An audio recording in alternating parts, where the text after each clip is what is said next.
দেখছেন আপনারা এই যে কি একটি ভয়ানক অবস্থা। পাওয়ার টিলারটি রাস্তার উপর থেকে এই যে উপর থেকে এখন উঠতেছিল, যেহেতু আমি যদি দেখাই জায়গাটি খুব সুন্দর করে, তো এই যে রাস্তা এখান থেকে উঠতেছিল। আমি এখন বর্তমানে দাঁড়িয়ে আছি, ট্রাক্টর নিয়ে গাড়ি তুলে দিতে হবে। এখান থেকে উঠতে বর্ডারের মাঠ, এই রাস্তাটা খুবই একটি ভয়ানক জায়গা। এই জায়গা থেকে এইদিকে যাবে, এইদিকে যেতে গিয়ে গাড়িটি যে কোনো পরিবেশে পরিস্থিতিতে একদম খাদের ভিতরে উল্টে গেছে। এখন একটা জিনিস আমি একটা জিনিস ভাবছি, যে চালক ছিল আসলে আল্লাহ বাঁচাইছে, তা না হলে যে অবস্থা হবে। এই যে পুকুর, ভয়ানক একটি পুকুর, এই পুকুরের ভিতরে যদি গাড়িটা পড়েছে, যদি মানুষ সহ যদি পড়তো তাহলে অবস্থাটা কি একটু হতে, একটু দেখেন। আর এই যে চাচা এখন গাড়ি তুলবে আর কি, দেখাইছি। তো গাড়ি কি কাকা উঠবে? আসলে কি উঠবে গাড়ি? তো গাড়ি পড়লো কিভাবে? আমার তো মাথায় তো আমার কাজ করছে না। গাড়ি তো পড়লো কিভাবে? দেখায় যদি বিষয়টি সম্পূর্ণভাবে, ফাজলামি করিস নি। পড়লো কিভাবে গাড়িটা? ক্লাসে কাজ করেনি কেন? কি একটি অবস্থা! এই জার্মানির ভিতরে এই গাড়িকে খুঁজে পাওয়া যায়? হ্যাঁ, দেখো তুমি। আসলে কপালটা ভালো, গাড়ি কিছু হয়নি। তো এখন আমি আপাতত ট্রাক্টর এখানে দাঁড় করে রেখেছি, গাড়ি তুলবো। অনেক লোকজন জড়ো হয়ে গেছে, আমার বন্ধু সহ এখানে এসছে। সে হচ্ছে মানবতার ফেরিওয়ালা, সে গাড়ি তুলে দেওয়ার দেবে, সেহেতু চলে এসছে। তো বিষয়টি খুবই ভয়ানক। তো যাই হোক, দেখা যাক গাড়িটা শেষ পর্যন্ত তোলা যায় কিনা। তো কেবল আমি পেজ তুলে ফেলছি, পেজ তুলে আমি ঘুরাতে পারছিনি। এখান থেকে তুলতে গিয়ে এখান থেকে গাড়িটা ঘুরবে, গাড়িটা ঘুরে নি এখান থেকে। ঘুরাইতে পারিনি, কি একটা অবস্থা! তাহলে পেজ তুললে গাড়ি ঘুরে যায়। কত ঠিক আছে, কবে কি হাতে গাড়িকে হাতে তুলে ফেলবো নাকি? ওটা না টেকে ভয়ানক একটা অবস্থা।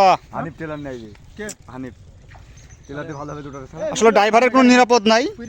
এখন গাড়ি টেনে দিকে দেখানো হয়, টেলারে ভালো, টেলারের মতো হাতে উঠবে না, হাতের মেরে যা, নিচে যা, নিচে যা, নিচে যা, নিচে যা। আমি গাড়ি স্টার্ট নিচে যা, বানছি, নিচে যা, যা। অ্যাক্সিডেন্টের কারণে প্রচুর লোকজন জড়ো হয়ে গেছে, দর্শক আপনারা দেখতে পাচ্ছেন। তো খুব ভয়ানক অবস্থা। এখন আপাতত গাড়ি তোলার কাজের দিকে এগাবো। যাই হোক, এখন গাড়ি তুলবো। তো আসলে খুব ভয়ানক একটি বিষয়, কারণ ড্রাইভারদের কোনো নিরাপদ নাই, যে কোনো সময় একটা দুর্ঘটনা ঘটে যেতে পারে। এই দুহারা গাড়ি বান, দুহারা গাড়ি বান, দুহারা গাড়ি বান। ফাল নিচে করে দি, ফাল ঠিক আছে না? হ্যাঁ, বেন্দি দাও, বেন্দি দাও, চাষ করবো। কি একটা অবস্থা দেখো তিনি।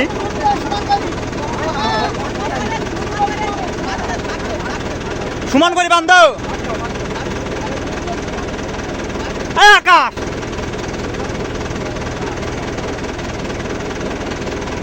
কি একটা অবস্থা!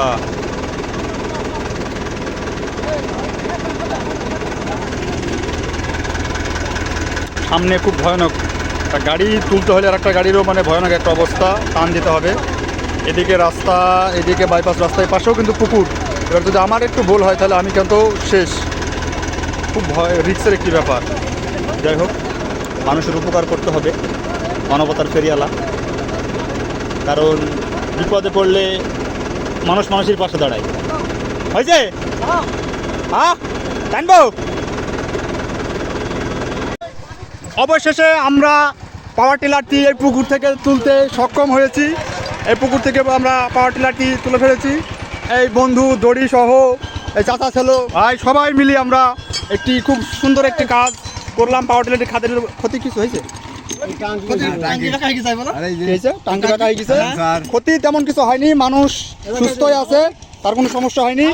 এবং টাঙ্কি না, সাইলেন্সার, সাইলেন্সারটা বাঁকা হয়ে গেছে। আর ক্ষতি হয়ে গেলে এই ভিতরে কি বেরিয়েছে, টিলারের পাওয়ার অয়েল, গিয়ার অয়েল পড়ছে। এই সমস্যাগুলো হয়েছে আপাতত। তবে আল্লাহর প্রতি অশেষ রহমত করেছে এই ছেলের উপরে, কারণ কোনো রকম দুর্ঘটনা ছাড়াই সে আপাতত এখনো সুস্থ। শাড়ি ভালো, যাই হোক, ভালো মন্দ সেটা হেভি শাড়ি, হেভি শাড়ি। আপনি কিছু বলেন বলেন। বিখ্যাত শাড়ি দিতে হইতে ভালো শাড়ি। তো এই কারণে সে আপাতত এখন পর্যন্ত ভালো সুস্থ আছে। এই কারণে জন্য সে আপাতত সুস্থ আছে। হ্যাঁ, কি যে করে বেড়াইছে কিছু বুঝলাম না। কাজ তুই আকাশ, গাড়ির ওই পাওয়ার অয়েলগুলো পড়েছে, ভিতরে পানি টানি ঢুকিছে, এই যে সমস্যা। তো অবশেষে গাড়িটা তোলা হয়েছে, খুব সুন্দর একটি কাজ। তো গাড়ি আপনারা যারা চালাবেন, যে কোনো গাড়ি খুব সাবধানে চালাবেন, কারণ যে কোনো সময় রাস্তায় দুর্ঘটনা হতে পারে। আর সব থেকে কঠিন কথা, মানে সহজ কথা হচ্ছে যে আমাদের বর্ডার মাঠের রাস্তাটি খুবই খারাপ, এখানে গাড়ি যদি সাবধানে না চালা যায় যে কোনো সময় বিপদ ঘটতে পারে।